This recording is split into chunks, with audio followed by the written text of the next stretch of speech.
Today is July 15th, 2021. My name is Catherine Mahaffey. I'm a volunteer for the Abraham Lincoln Presidential Library's Oral History Program. Excuse me. I'm here today with Professor Emerita, Dr. Judy Everson. We're going to talk about the founding of Sangamon State University, now known as the University of Illinois at Springfield. Dr. Everson was one of the university's founding faculty members. She made a powerful and well-received presentation in November 2019 about the founding to the university's Sage Society. It was in honor of the university's 50th anniversary in 2020. We'll be going through slides from her presentation during this interview. I'd like to begin, though, by talking about you, learning more about you. Okay. Where were you born? Where did you grow up? Tell me about your parents, where you went to high school. I was born in December of 1942. My parents met at Indiana University as students during the Depression. My father, when he graduated, became a newspaper writer and ultimately a newspaper editor in our hometown. And my mother became a school teacher. They were James and Lucille Lees. And I was their first of 3 children. I was born in Vincennes, Indiana, because Daddy was working in southern Indiana at that time. But after World War II, in which he served, we ended up, during my high school years, living in Crawfordsville, Indiana. And so that's where I graduated from high school in 1960. Okay, and then you went on to college. I did. Where went did you go? to Indiana State. It was then called Indiana State Teachers College. But like many schools, including the one we're going to be discussing today, it changed its name and it became ultimately Indiana State University. It was in Terre Haute, and I knew I wanted to be a teacher, and they gave me a scholarship. And so I went there and had a major in speech communication and English, and that's where I met my husband. Okay, and his name? He was David Everson. Okay. So at the end of my 4 years of undergraduate school, I became Judy Everson. We met on the debate team, and I liked to joke that he was negative, because he argued the negative side of our case, and I was affirmative, and I won. And he was a year older, and after I finished and graduated, he and I got married in the summer of 1964. Okay, and then you both went on to graduate school and earned advanced degrees. Right. And I know you also earned a PhD, which in the 1960s, for a woman to aspire to do that must have been a bit unusual. So I'm thinking you might have had role models. It was unusual at that time. My first stroke of luck in that regard was that my parents never told me I couldn't do anything. They knew better. And my mother had been a lifelong educator and had a master's degree from Purdue. And so I knew that women could teach and could get advanced degrees. But I developed the ambition in high school of becoming a college teacher, because we lived in Crawfordsville, where there was an all-male college, Wabash College. Okay. And many of the children of the faculty there were students, friends of mine in school. And I thought, well, why can't I be a college professor? I can go to a college or a university where there are women students, and why can't I be a woman faculty member? My second stroke of luck was meeting and marrying Dave, because his mother had also been a breadwinner earner in their household. She was a nurse, and his father was a welder. And he grew up assuming that women would and could work and raise families and be homemakers.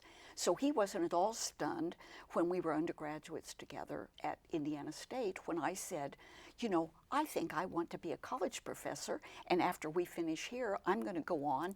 Are you game? And he said yes. And so the year that I graduated and we got married, we applied to every Big Ten school. And we were accepted at all 10 with support, but we chose Indiana University, where my parents had met and which we fell in love with when he toured the campus. And that's where you went, and you earned, what, a master's and a PhD My there? husband already had his master's from Indiana State because he stayed on and was a teaching assistant in the year that I was a senior, since he was a year older. I was student teaching, and then we married. So he already had his master's, and he just needed to earn his PhD to become a professor, which wasn't unusual for men at that time.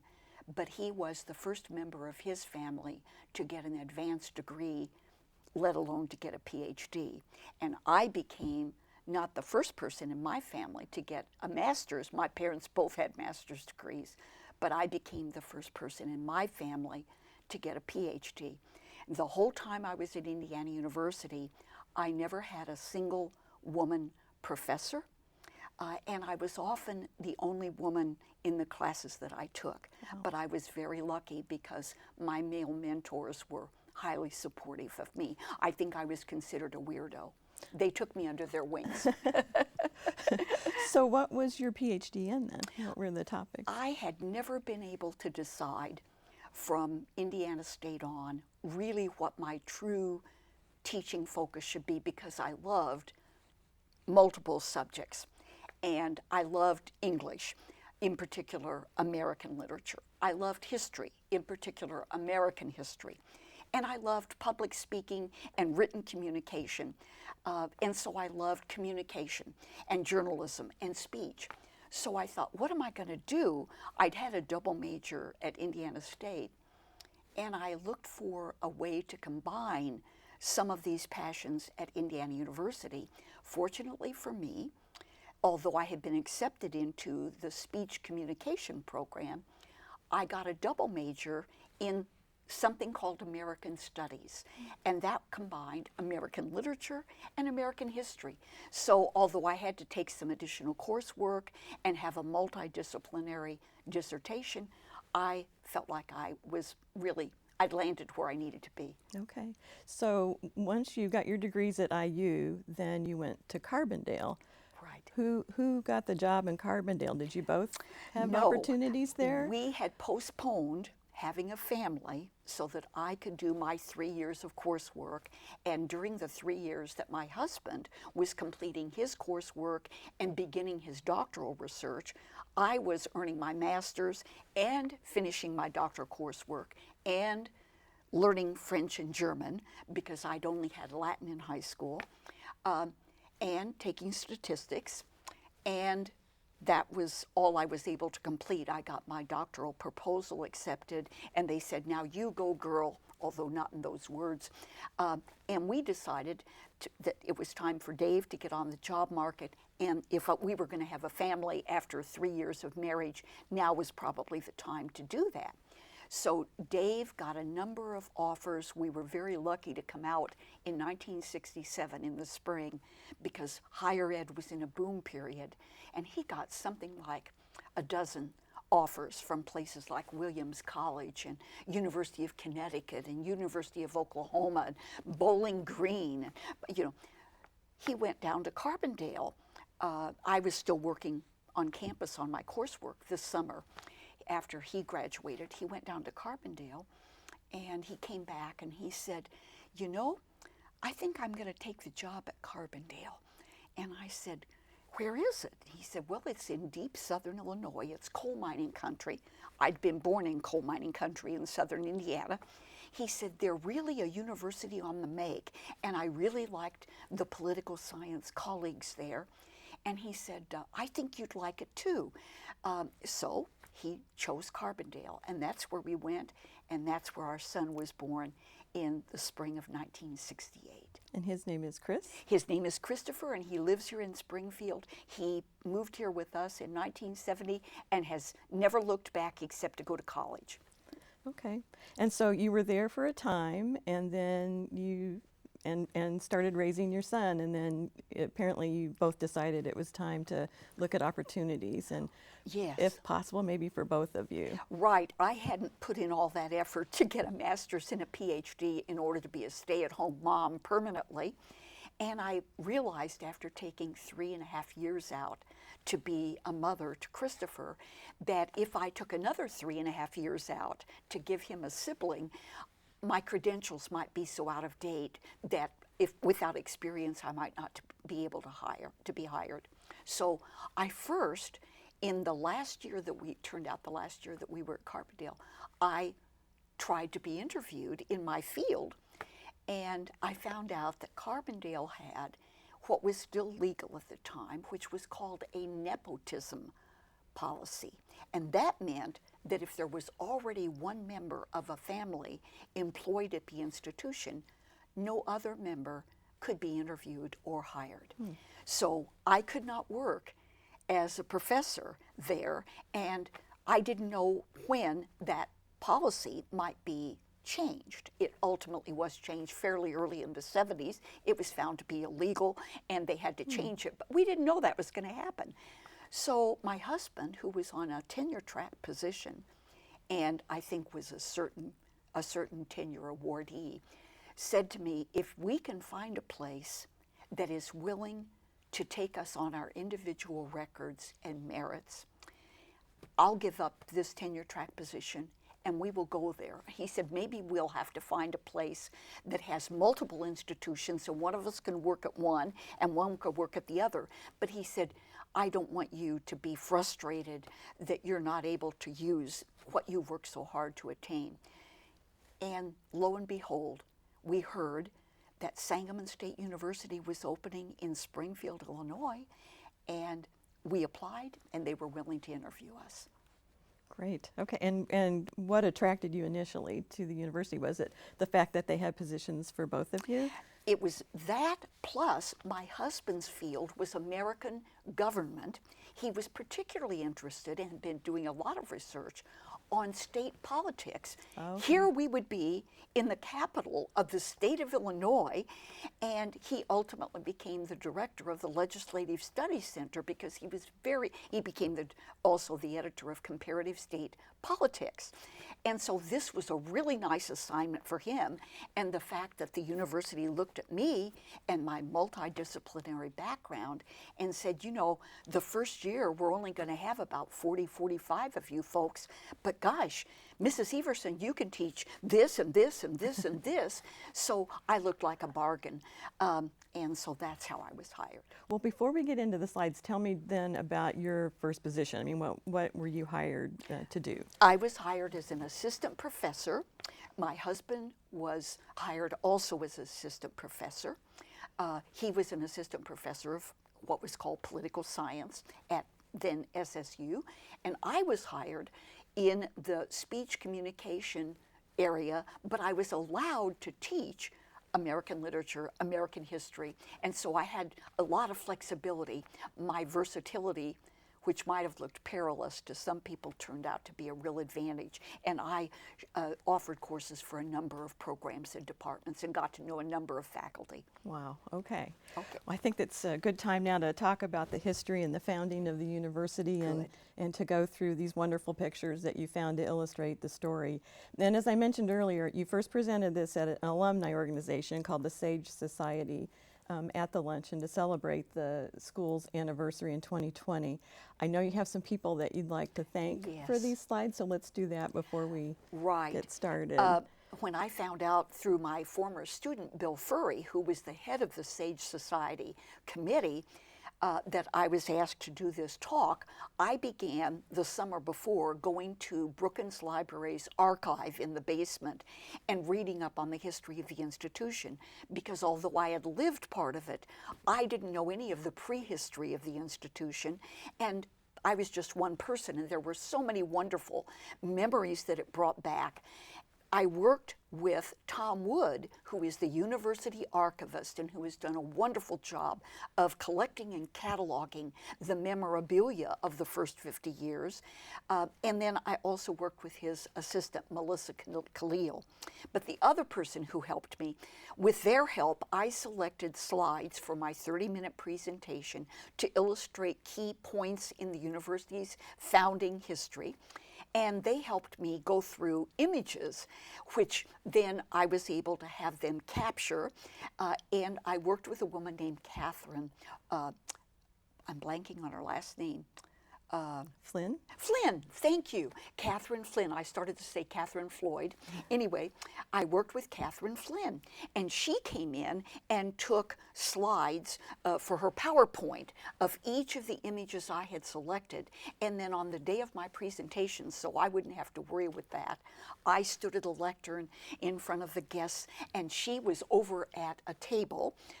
And we had rehearsed and rehearsed, and she knew where every slide came in my script, and I didn't have to worry. I knew that part of it was foolproof. I might be a fool and screw up, but she would never be. That's terrific. Well, that first slide that had the title on it, I know your point there was it was a campus that was carved out of the cornfields, and that you had spent the majority of your working career there, right? Yes, all of my working career really as a professor. And it was important for people to remember if they had ever been to the campus in those early years, or to know if they never had been, that there was nothing there in the late 1960s except cornfields. And as we'll talk about later, many people in Springfield, 600 in fact, raised $1 million to buy the land on which our campus was still being constructed when we arrived. So I wanted to show people that early slide of the land near Lincoln Land Community College that was also being built, and the lake, because that's where they had enough room for the university to expand. Okay. So we started out as pioneers on the prairie, carving a campus out of the cornfields. Okay. And then this classroom slide includes someone else who helped you with the presentation, right? Right, because Tom Wood was the second archivist at Brookins Library, but the first archivist who began collecting the material hitting the ground running in 1970 is front and center there, and his name with the glasses? is with the glasses, okay, looking very studious. He is Dean DeBolt, and he ended up being our first archivist and was responsible for many of the earliest materials that got in the collection. And then he turned the reins over to Tom when he and his wife, who'd been my secretary, moved to South Carolina to accept a position there. Okay. And so his contribution was telling you about the prehistory of Sangamon State, right? He did a lot of research, and through the materials he had gathered before Tom had been hired, I learned, much to my amazement, although I had been there from 1970 on, that the citizens of Springfield, the civic leaders, had wanted to have a university here since at least 1920. And this particular slide illustrates the first attempt that Dean DeBolt had been able to find records of their struggle to try to get a university. What they did was they tried to raise $1 million for a university in town that would be named after, guess who? Abraham Lincoln. At that time, there wasn't a Lincoln Land, and they fell short of their goal. And so that was the first documented attempt of the people of Springfield realizing at that time there were only 3 state capitals, Alaska and the 2 Dakotas, that did not have their own university in their midst, and it was just unthinkable that that should continue. But when they tried it out the first time, they couldn't hit that $1 million goal. Luckily for us, in the 60s, they were able to hit that goal. Okay, and that's the next slide. That particular in 1920 effort didn't pan out, No. but the mayor of Springfield then in the 60s, I think it was, or was it 1960? It was 1960. Okay, appointed this man to head up a committee to try to put another university in Springfield. Absolutely. This is George Hoffman. He and his wife Inez, both of whom I got to know when I moved to Springfield, were attorneys who were held in very high esteem. And the mayor of Springfield at that time appointed George to be the chair of a citizen exploratory committee, which had the task of seeing if there was another way, if there was a plan B by which we could get a bona fide 4-year institution of higher learning in Springfield.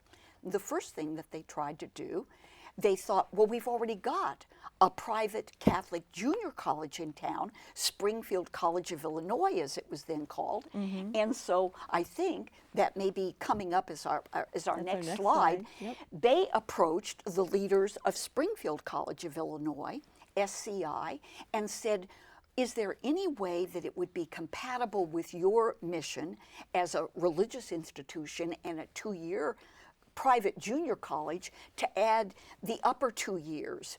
And the people in charge of SCI examined that proposition and said, you know, tempting as it might be under circumstances, it's really not feasible for us fiscally or in terms of our mission.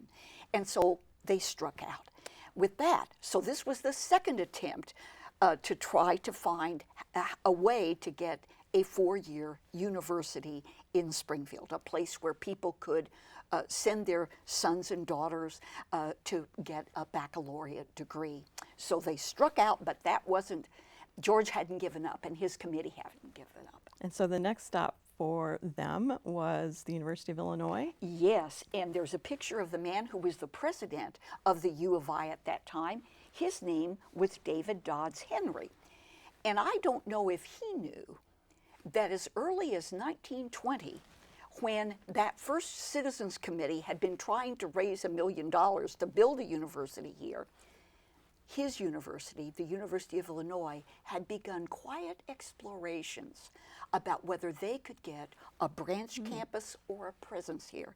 Now, you and I know, and many of the people listening to this tape know, that in 1995, the U of I became the governing body for what became the University of Illinois at Springfield. But David Dodds Henry was approached in 1961 by the committee headed by George Hoffman, and they said, look, would you be interested in having a 4-year campus?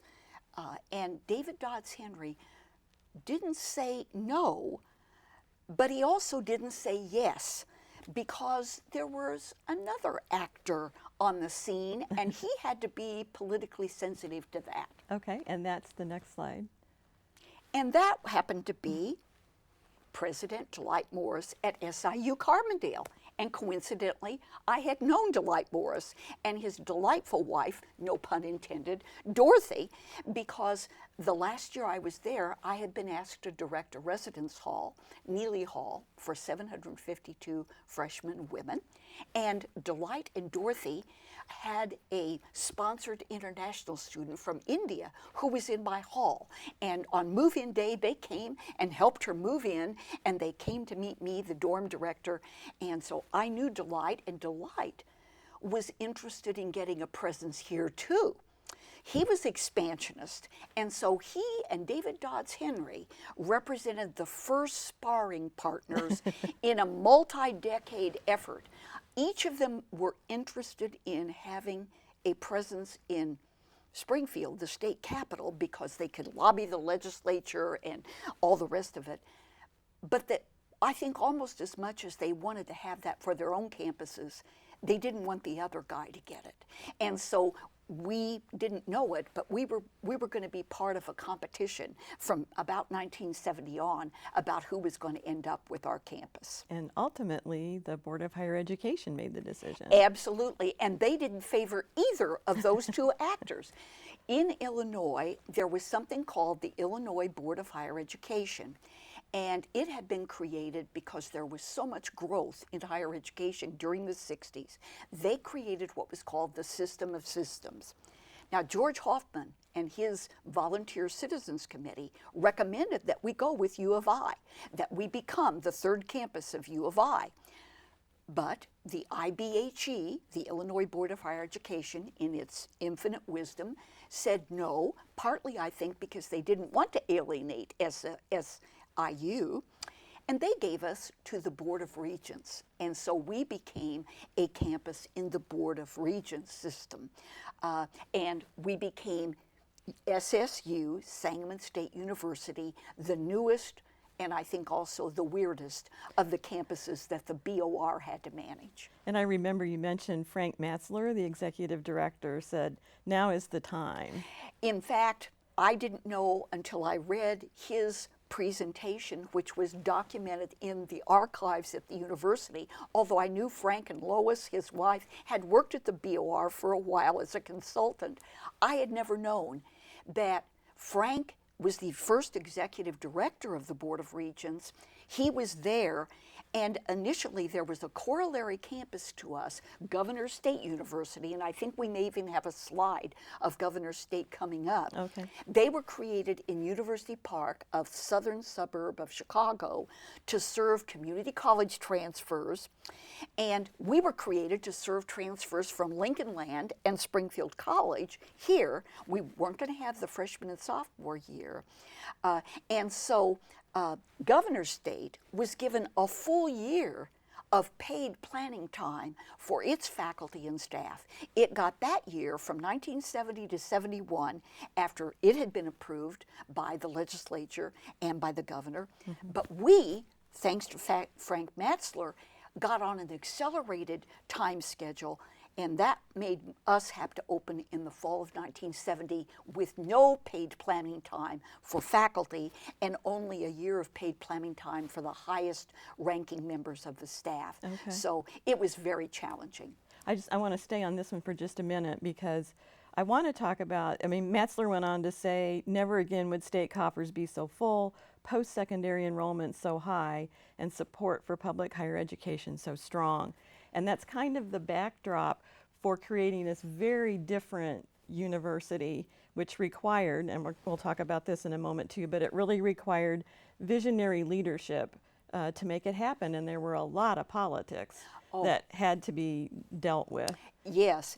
In order to have even gotten this place created in the first place, George Hoffman and his team had to allay all the concerns of the other area colleges and universities that this new kid on the block was not going to steal their enrollments.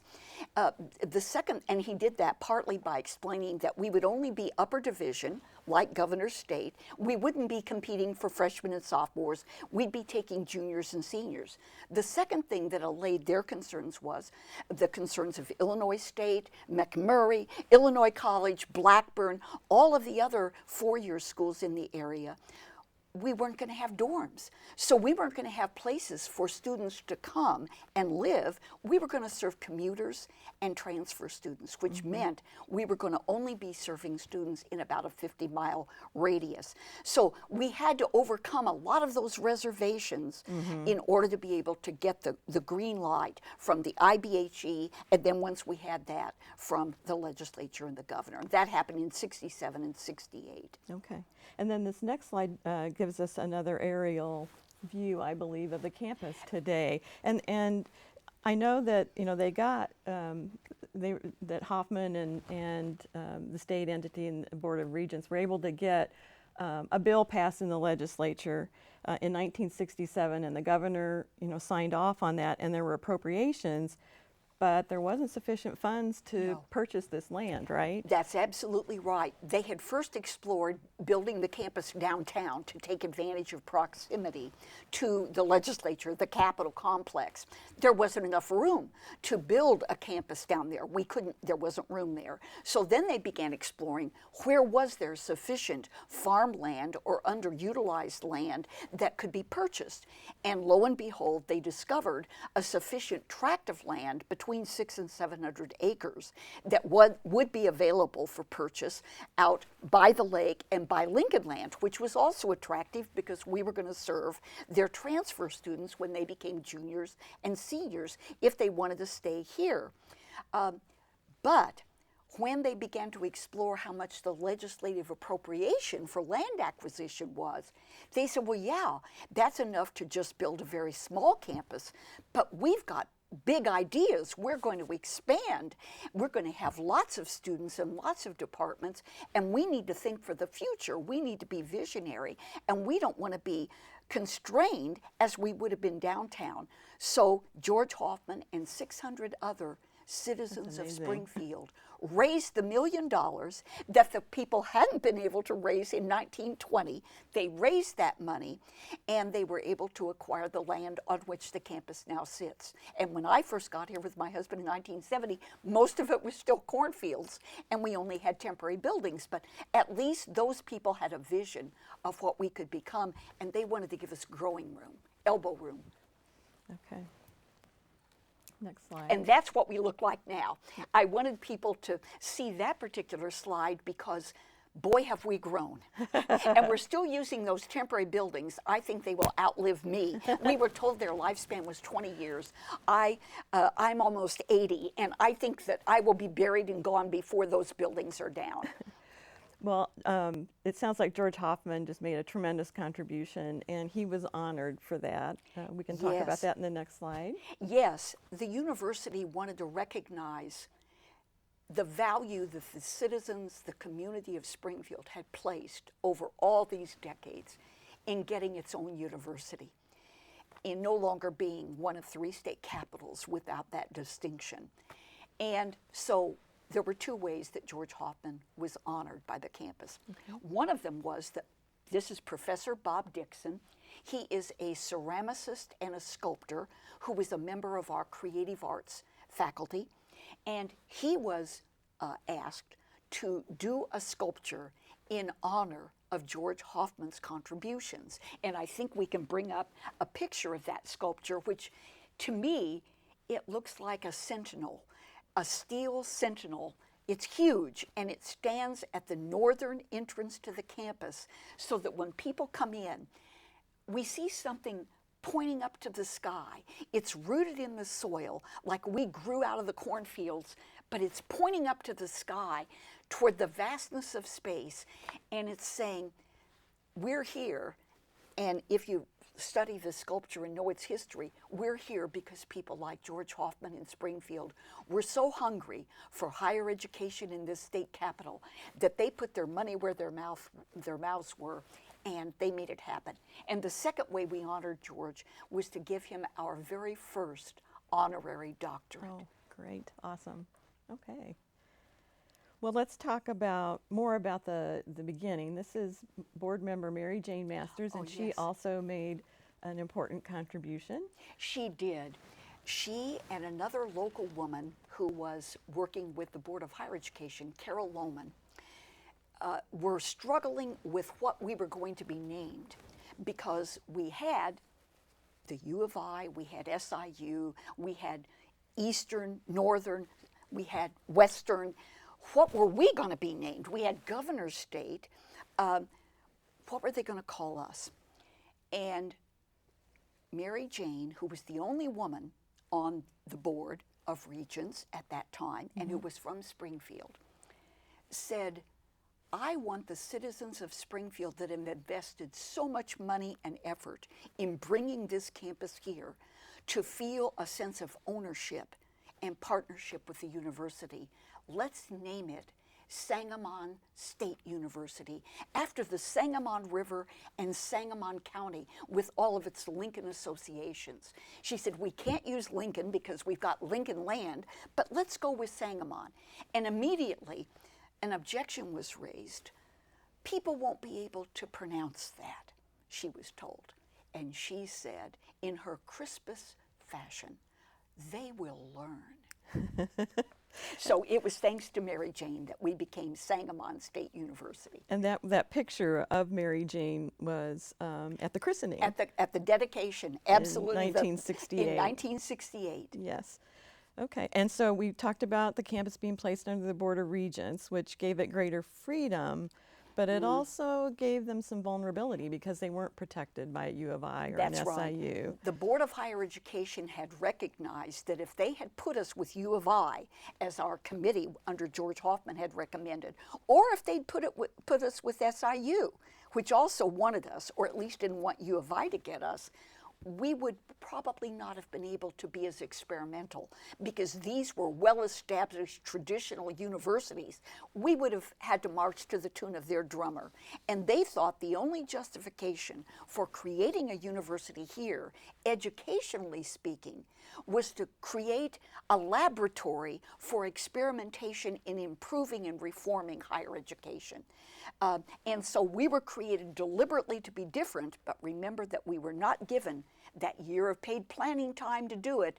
We had to hit the ground in the fall of 1970 running, and we couldn't even hit it in our temporary buildings because they weren't available when we first opened. We had to teach in buildings downtown for the first month. So it was quite an impact workload-wise on the beginning faculty. And I wanted to mention that your colleague, Jackie Yes. Jackson, had an analogy for what it was like for She those did. faculty. She was a cellist, an amateur cellist. Her mother had been a very prominent music educator in Wisconsin. And Jackie loved to play the cello. And she gave the most succinct description of what it was like to be a part of that first-year faculty. She said, you know, we're planning and we're delivering all at the same time, and there's been nothing like this. We have no models. She said, you know, I'm a cellist, and it's as if we were having to design a cello and learn to play the cello and rehearse the cello and play in concert all at once. And I thought, bingo, the great writer that she was able to put her finger on it. Sounds good. And so meanwhile, at the state capitol, Sangamon State was being sold as this refreshing alternative to the stale academic status quo, which puts a lot of pressure on the new administration and faculty. And I'm sure retaining support for the campus must have been a challenge too. It was very difficult because there had been such a narrow window of opportunity, as Frank Matzler had alluded to. We were sped up that first year and put in motion when we should have had a year of paid planning, as our sister institution to the north had. Governor State. Yes, Governor State, because Frank understood politically that although only a little bit of time had passed, already things were getting more and more challenging for this newest academic kid on the block. And we can talk about some of the things that were happening at that time.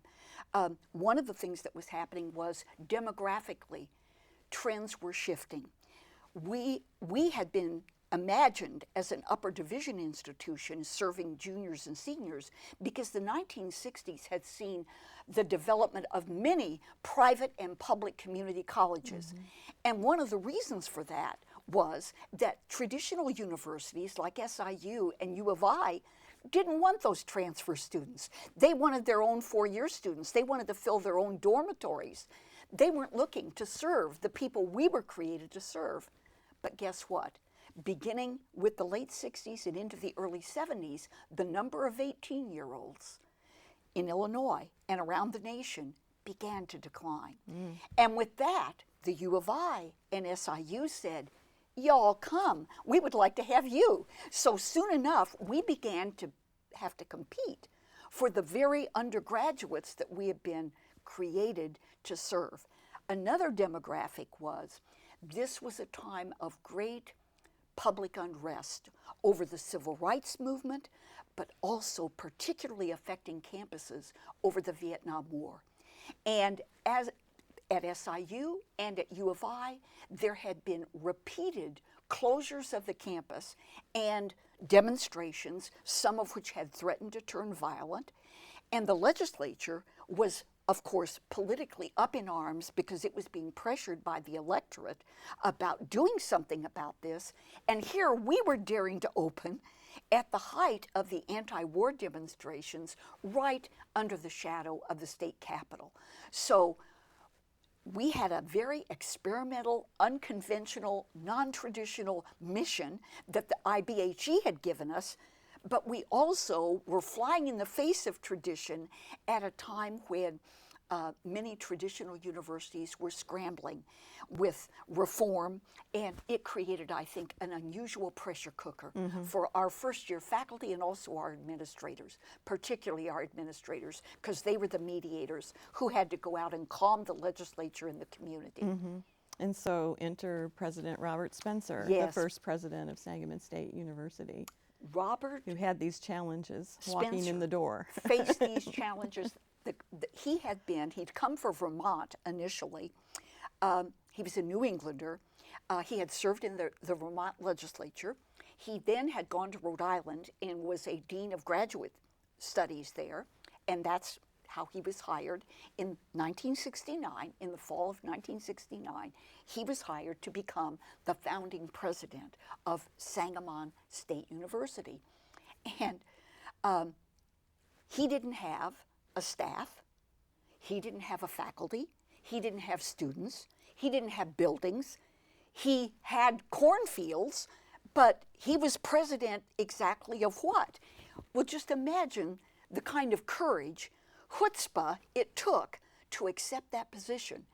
And when you drive around the campus today, particularly in the fall, you see all the beautiful sugar maples that were planted in honor of our founding president, the New Englander.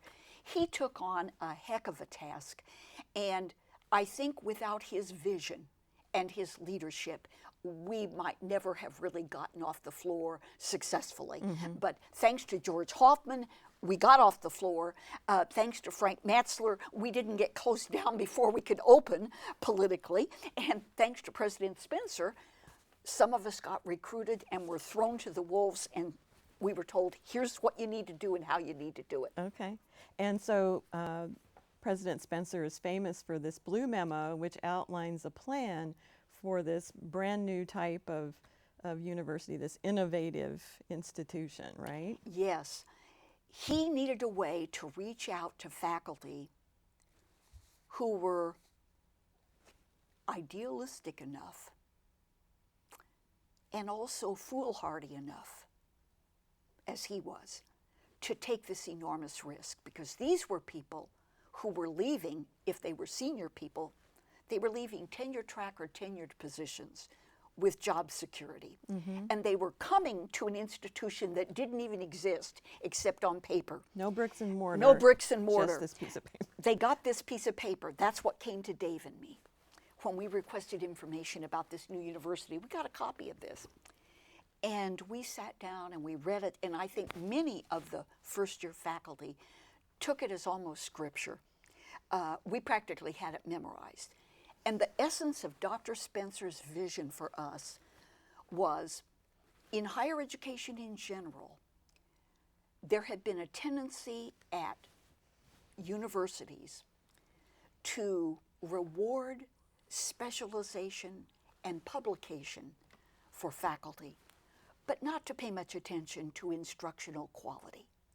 In the first 2 years of most large campuses like SIU and U of I, students were taught by teaching assistants who were supervised by full faculty, but they weren't taught day in, day out by faculty members, because faculty members had better things to do than teach undergraduates. They were supposed to be doing cutting-edge research and publishing that research.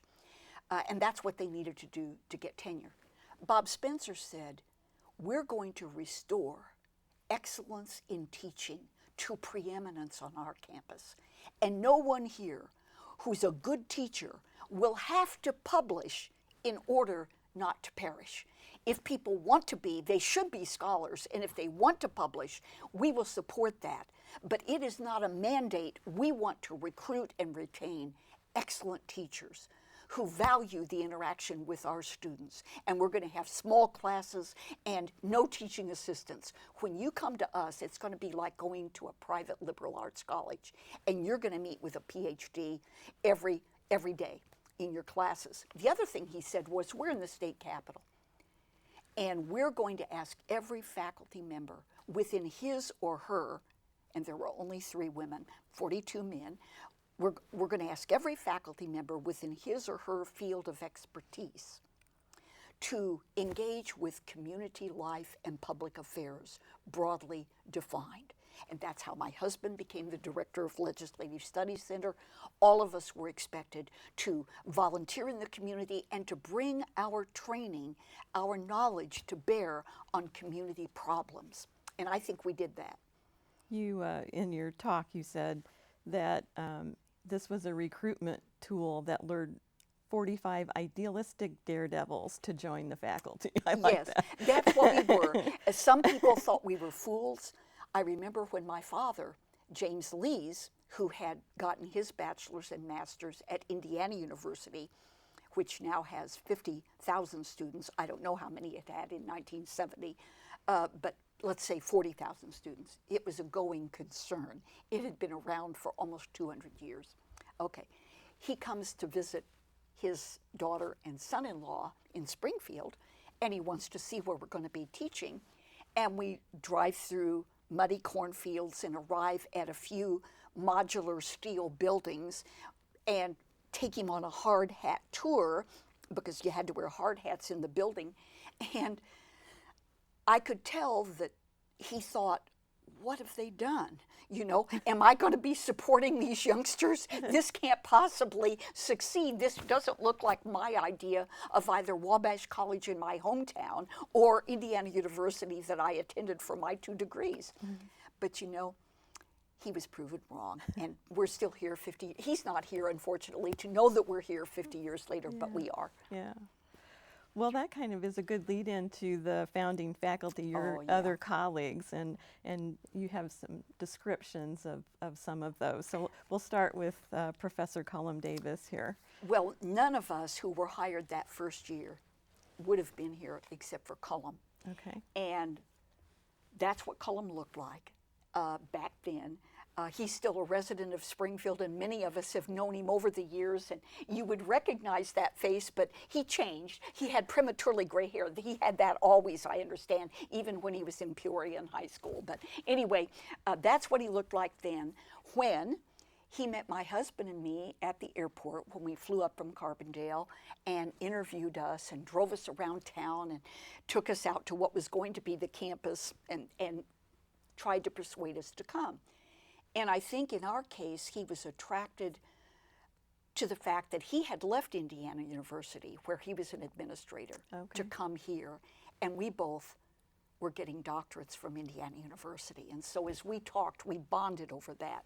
And so let me tell you about Cullum as a wonderful example of what Bob Spencer was talking about in terms of innovative and excellent teaching in the classroom and involving the community and also engaging in public affairs.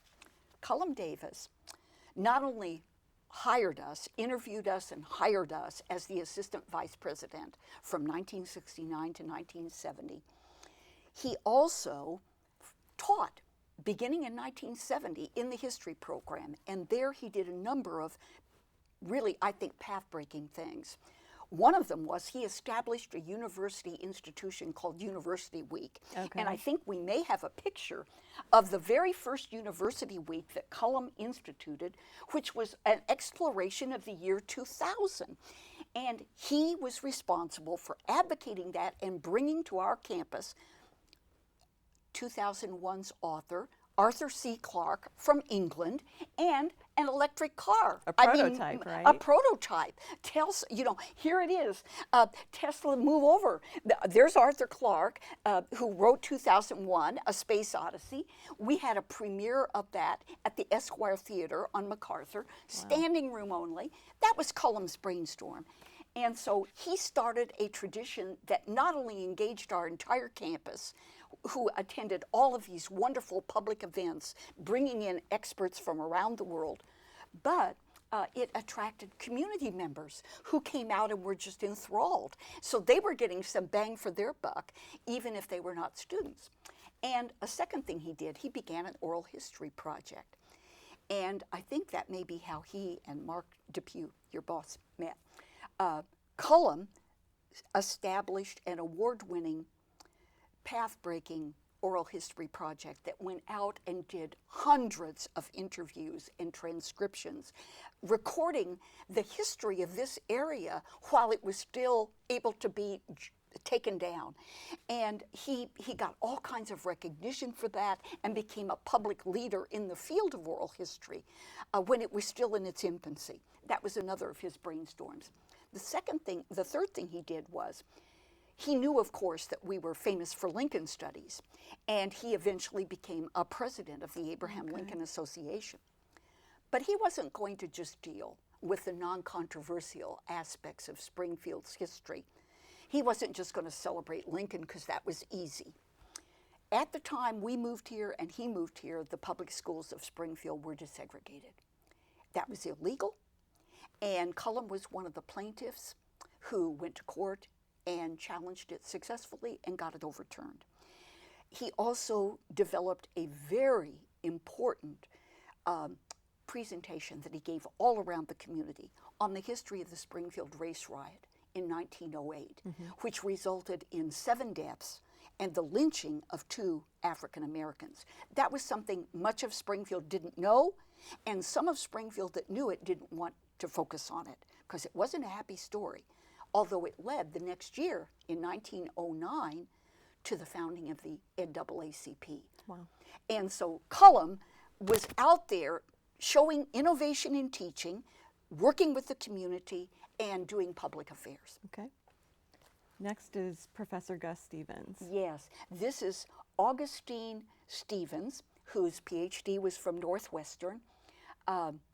He was a political scientist, like my husband, a colleague of my husband's. He was known on campus for his natty dress and also for his crisp British accent. And in the spring of 1971, our first year of operation, we were having a meeting on campus, and one of the local senators, G. William Horsley, a Republican, was in attendance. And Gus came in the door where the meeting was being held, and he had on a hat, a floppy hat, because it was warm weather and he was protecting himself from the sun. And Senator Horsley was outraged that this faculty member, conspicuously black, had come in this headgear and had not removed his hat in the presence of ladies like me. I was there and I was not offended, but Senator Horsley was offended on my behalf. And so he published an attack on Gus Stevens, a public letter in the journal when everybody read the journal. And our campus was under siege all the time. But now somebody had attacked one of our own in public. He not only attacked Gus, he threatened to cut off. He said, "I won't sponsor your appropriation, your budget appropriation." That's serious business for a public institution of higher learning. I'm happy to say eventually he turned around and Bob Spencer was instrumental in that. But in response, immediately after that letter appeared, we had an event on campus in the plaza of our 5 temporary buildings, still there. And it was a floppy hat competition. Gus was the judge, and every faculty member and many members of the staff and some students, everyone from the president on down to secretaries, there's Spencer in his hard hat, showed up in a floppy hat, and Gus, and I think we've got a picture of Gus in his hat, he chose the winner. She was one of our secretaries. I know her first name was Laura, but I don't remember her last name, and I wasn't able to find it. Gus chose her as the winner of the floppy hat competition, and when President Spencer conducted our first commencement in 1972, students had been going long enough to earn enough credits to graduate. We had to do it outside at IDOT because we didn't have any place big enough for all of them. Notice that the students are wearing soft Oxford-style floppy hats. That's the reason why, because that was a moment of solidarity for our campus, because when one of our own was attacked, we rallied round. We circled the wagons and we protected Gus Stevens. And believe me, Gus Stevens paid us back subsequently, because when the schools did desegregate in Springfield, 1972, 3, and 4, Gus Stevens became the director of an intensive 5-week summer training program for District 186 superintendent, principals, coaches, counselors, and teachers, and librarians who were going to have their schools desegregated for the first time and who were very nervous about whether there would be violence, whether they would be able to rise to the challenge. Gus said, I will put together an interdisciplinary team of faculty, in which I was one. I taught a section on African American language and literature, but other people taught units on social studies, on educational techniques. Gus put together that group, and over those 3 years, we taught 250 members of the District 186 staff. And I'm here to tell you there was no violence when the schools of Springfield desegregated. It happened peacefully. I'm not crediting us or Gus with all of that, but I think we helped give those staff people confidence that they could do the job. Mm-hmm. Another contribution to Another the contribution. community. Oh, and here, Larry Golden. Larry was another example of an interdisciplinary individual. He had studied government and the law. His PhD was from University of Minnesota. He was another of my husband's colleagues, because we didn't have law at that time, legal studies. He was a colleague in political science.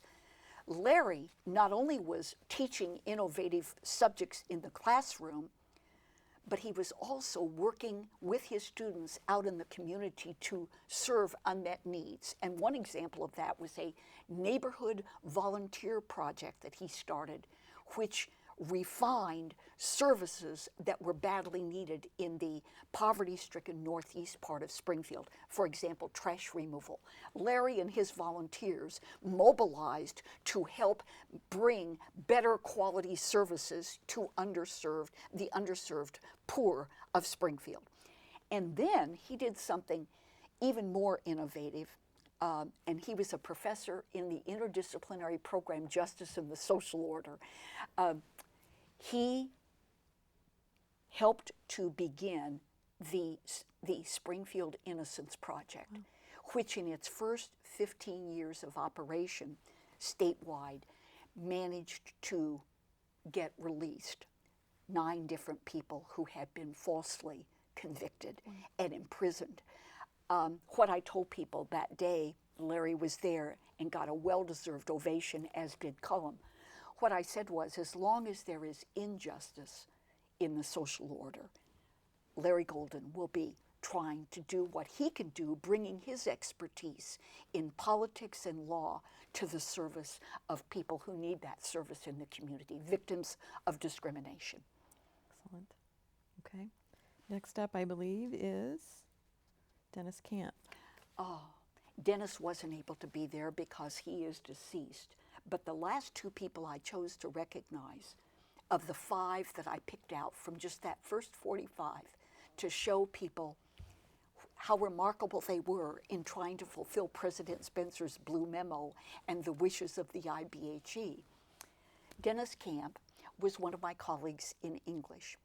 And when he moved to Springfield, just as some of the historians like Cullum became expert in Lincoln because it was here, he looked around as an English teacher and said, the poet Vachel Lindsay was born here and died here right across from the governor's mansion. I'm going to glom on to Vachel Lindsay. And he began to research Vachel Lindsay and did a magnificent job of that. He became president of the Vachel Lindsay Association. He became a curator and caregiver with his wife Trula at the Vachel Lindsay home. He did a Vachel Lindsay centenary in 1979 that was magnificent. Most impressively, he edited a beautifully produced 3-volume edition, the definitive edition of Vachel Lindsay's poetry. And when it appeared, the New York Times, not the Illinois Times, the New York Times, gave it a rave review. And were we proud? Did we beat our chests on campus? I did. That was Dennis Camp. He was in the midst of writing what I think would have been the definitive biography of Vachel Lindsay. He was sending Jackie Jackson electronic chapters and printing off hard copy chapters for me to edit. And unfortunately, he died before he could complete that work. But he knew more about Vachel Lindsay than Vachel Lindsay knew about Vachel Lindsay. And thanks to him, nobody growing up in Springfield needs to be as ignorant of Vachel Lindsay as they would have been without his work. Wow. Wow. Well, speaking of Jackie Jackson, there she is your again. colleague had a claim to fame with an audience outside the university. She did. I think most people who know Jackie know her through her wonderful children's books, of which she published 10. Or they know her through her writing manual, Turn Not Pale, Beloved Snail, which is one of the best books on writing that I know. But I don't think many people now would remember through WSSU, our FM radio station, which was another point of pride for us on campus. God knows we needed them. Jackie was able for 20 years to teach a radio course, an outreach course that went out to elementary and middle school students in all of Central Illinois within the WSSU radius. And what she did was, it was called Reading, Writing, Radio. She worked with the school teachers in the participating classrooms to solicit student writing. Each week of the school year, there was a different theme, and the students would all write under their teacher's supervision, and then the teachers would send her the manuscripts. And this particular slide is of her going over with one of her assistants, Joan Myers from Taylorville, who was one of our students. She would go through those manuscripts, and she would pick selections from students from different classes and schools, and those would be read on the air the next week. And the students had special radios in their classes, and they could hear their own prose being celebrated. She was such a celebrity that I love to tell the story. She and I team taught a number of courses. And we were at my home having tea in my living room one afternoon after school was out, and I had met my son's bus from Glenwood. She was there, and we were talking about the next day's class, and Chris was entertaining a friend from an upper class. Kevin was a year older, who was 2 doors down. Kevin had heard Jackie's voice from reading, writing, and radio in his classroom, but he had no idea what she looked like. He'd never met her. She was only a radio celebrity to him. So he's playing with Chris in the playroom, and I'm talking with Jackie in the living room, and we're having our tea, and all of a sudden I notice Kevin peering around the corner of the hallway into the living room and looking at Jackie as she's talking. And then gradually he worked up the nerve to come over, and he reached out and he touched her on the knee, and he said, "Are you the Jackie Jackson?" And I thought, what a tribute to the outreach effort. This was a woman who was teaching people to write at every level, from elementary school all the way up to directing master's theses. And she had earned this respect from this young Glenwood elementary school student. So I love that story. That's She great. would also host a jamboree of the Okay. participating classes on campus. And I think you've even got a slide to show some of the There it is. participants one year. They would meet outside Brookins Library, which was our first permanent building. And you can see that one of the classes is from Ridgely Elementary School, but there were hundreds of children there from all over Central Illinois. They would bring sack lunches, and Jackie would have wonderful activities for them all day long. It was a highlight of their school year, Awesome. held in the spring. Okay. Well, what an outstanding group of individuals and That pioneers. was just 5. You know, there were people in the community who I think were disappointed when we didn't turn out to be at the get-go a traditional university. I think they had hoped for a miniature U of I or even SIU, and we were never slated or fated to be that from the start. We were different, and that confused a lot of people, and I think it alienated some people, perhaps. of whom maybe Senator Horsley was a prominent example, but he spoke for many people who had concerns about the fact that we didn't look like a traditional kind of campus. And when we became part of the University of Illinois in 1995, after 25 years as SSU, it was, I think, for many of us who had started out in 1970 as founding faculty, a bittersweet moment. It was bitter to the extent that I think many of us worried about whether we had failed despite working as hard as we knew how at a very difficult and demanding mission in a very difficult and demanding budgetary time and political climate and all the rest. And it was also of concern because we wondered how much of what we had tried to put in place in the way of the stress on quality teaching and public affairs and community service would carry over.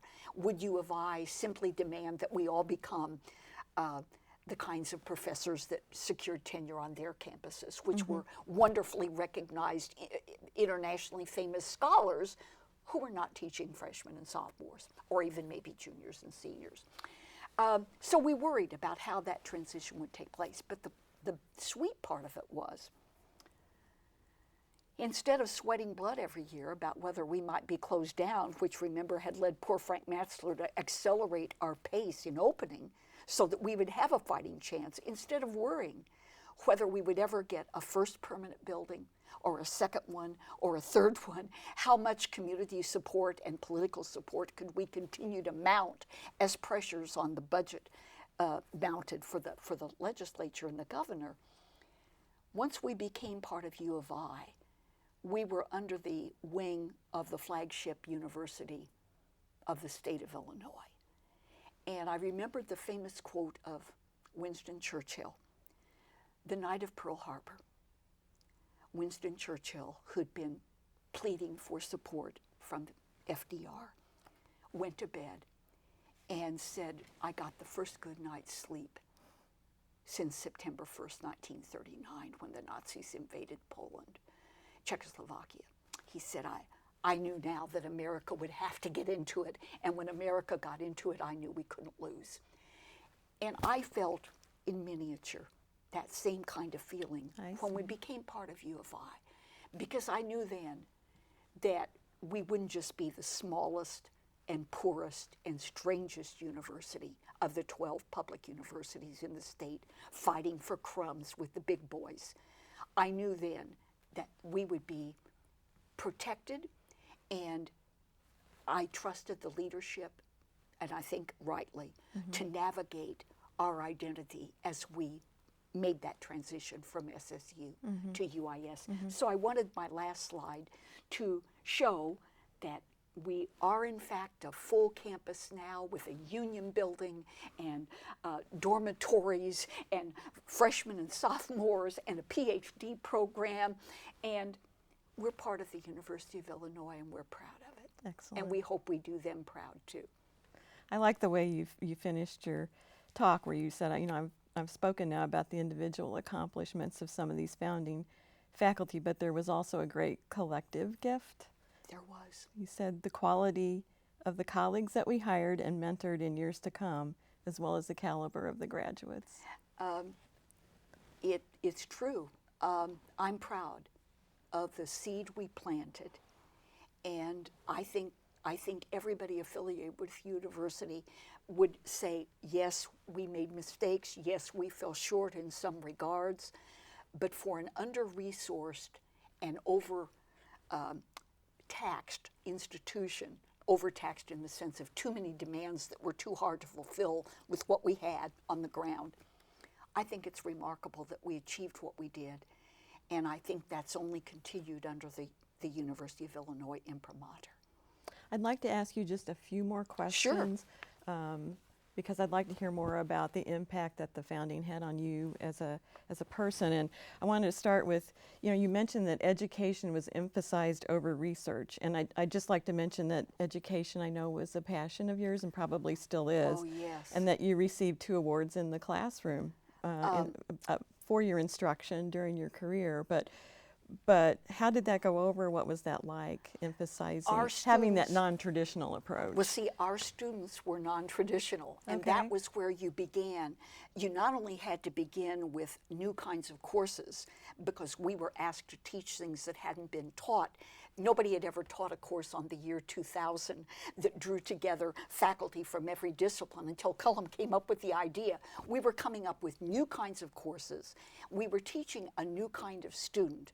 We were teaching at the undergraduate level transfer students who'd come in from community colleges, none of whom had had exactly the same kind of preparation, and yet we were taking them as juniors and having to certify that they were ready to hit the ground running. So in some cases we were doing remediation work because they didn't all start on a level playing field. That was a challenge. We were also teaching adults, commuting adults, and there was a pent-up need, particularly among homemakers who couldn't commute far away and who had to stay home during the day to take care of their children. But when their hubbies got home, they could come out and take night courses. We had a lot of demand for courses 1 night a week for 3.5 hours. I want to ask you, thinking back to your undergraduate days, what it might have been like if you had been taking a course that began at 6:30 in the evening and ran till 10 at night. Mm-hmm. You come into a class of 40 or 50 students, that was as big as it ever got, and you're exhausted because you've been working all day at other institution building, and you've got to keep those students going and motivated and awake and alert and learning, and you've got to do all that 1 night a week for 3.5 hours, and then they've got to drive home. And we had students commuting from Galesburg and Peoria. I bet. So that, I know people who did that. I know them who talk too. about grabbing dinner on the way from work thank to God school. for McDonald's, and they would show up and they would be caffeinated, and we would be caffeinated, and we'd bounce off the walls, but we made it. Yeah. So we were teaching new subjects in new ways, but we were drawing with those adults on wisdom that 18-year-olds don't have. I was sometimes the youngest person in my class because I had people coming from state government. I was in my 20s when I took this job. I had people in my classes that were in their 40s and 50s. They had learned a lot, and they had a lot of practical wisdom and life learning that they could bring to the classroom, and I had to learn to get out of their way and let them do it. And so we did a lot of different kinds of teaching, and to me that was always the reason I wanted to go into this profession. I didn't go into it to become a specialist in a tiny area that only 3 other people in the world cared about. I came into it to learn about things that excited me and try to excite other people about learning that too, and to learn from them and to share whatever knowledge I had and enhance it. And so that was always mission 1 with me. Okay. I'd like to talk too about the governance. President Spencer, I know, tried very hard to avoid a town versus gown phenomenon, and Right. and the way campus governance was set up, it included faculty, students, and citizens. And staff. And staff. Yep. And I assume this was a product of his desire to make the university integrated with the community. Inclusive. But how did that, I mean, what was it like? How did Oh that my work? gosh, well, there was no precedent for it. It was a unicameral governing body made up of 4 constituencies who had equal voting rights. I mean, administrators had equal voting rights with faculty, had equal voting rights with the elected student representatives, had equal voting rights with the community representatives. All of them were elected except the community people were appointed because there wasn't a way to have an election for them. And to me, the most amazing thing, not only that they came up with that model, but that they tried it and it worked for a while, was one of the presidents was a student. One of the presidents of the University Assembly was Roger Sweet, who served on the board of Lincoln Land Community College, had graduated from there, transferred over to us. Show me a university anywhere that had a unicameral body like that with a student as its president. I don't think it exists. But with it, of course, despite the noble goal of inclusion, came a number of challenges, and eventually it wasn't workable, and we split into a staff senate, a student senate, a faculty senate, and the community members, they went with the board. So it evolved or devolved depending upon your point of view, but it was a noble failure. Okay. That's what I'd call it. Which leads me to the question, how was the beginning of the university and its mission, how was it influenced by all that was happening in the country at that time? Oh, I can give you so many examples, but I'll settle on one. As I mentioned to you, many of the campuses in Illinois and in the Midwest during the late 60s and into the early 70s were facing regular student demonstrations against the draft and against the Vietnam War, and some of these demonstrations turned violent. In Wisconsin, for example, a bomb was set off in a laboratory, and a grad assistant who was doing research in the middle of the night was killed. So this was not penny ante stuff. And when we were at SIU, my husband was called in. Faculty were being used to patrol or monitor their classroom buildings on a schedule because there weren't enough security people to monitor that huge campus. And my husband was called up every 2 or 3 weeks to go down and stay all night at the political science building in case anybody came in and tried to plant a bomb. U of I and SIU both had to close because of the violence, the threat of violence, if not the actual violence in the encounters between law enforcement and the students. As a result of that, when we opened in our first catalog, we were told to put in a policy on campus demonstrations because the assumption was, well, they're demonstrating everywhere else. We better have a policy on what will happen to people who demonstrate violently on our campus, protest. So we had a policy that was drawn up by the University Assembly and put in the catalog. We never had a demonstration because our students, the bulk of them, were not draft eligible.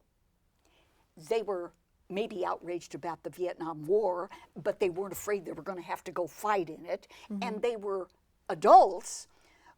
older adults who were very task-oriented. They weren't here to find out who they were. They already knew who they were, and they wanted their degrees, and they were very systematic in knowing what their priorities were, and they weren't interested in flunking out or dropping out. They were very stair-step in their approach. They had already lost so much time living in a town that didn't have this opportunity that they were gung-ho to take advantage of it. So as a result, we had this policy that was crafted because of what was happening everywhere else, where there were plenty of 18, 19, 20, and 21-year-olds, and we didn't have them. And so this policy ended up being kind of an insider joke for us. Mm-hmm. So there was a lot going on that we had to be responsive to. Mm-hmm. And maybe that answers your question. Well, one of the innovations that comes to mind is the institution started out not giving grades to students. That's right. And so the faculty had to write evaluations, which had to have really been quite a workload, I would think. Oh. So what was your experience with that? The decision was made that what does a grade actually tell you on a transcript? Well, it doesn't tell you a whole lot. And we thought maybe that's the way they need to do it at campuses that have 40, 50, 60,000 students and TAs to do all the gut work. But we're going to know our students because they're going to be people to us, and we should be able to tell you a whole lot more than a letter grade about how student X didn't, because we know that person. And so we crafted individualized, often multi-page evaluations of the requirements in the course and how the student had performed on each of them, and how that ultimate evaluation of pass or fail, or what, how that had been achieved We evaluated every single student we had, and we did that on top of reading all the work that came in at the end of the semester, because you couldn't write one of those until, well, you know, try that sometime. Let me just say, the holidays were the Christmas holidays were spent on the typewriter doing a lot of typing. Wow.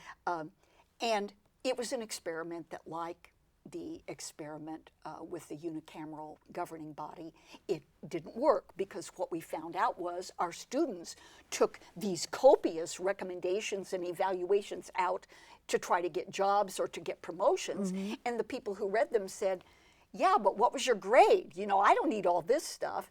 And so we were trying to meet a need that we thought existed, but it was penalizing our students. And the minute we found out that our students were suffering because of a good intention that we had tried to fulfill, we went to grades.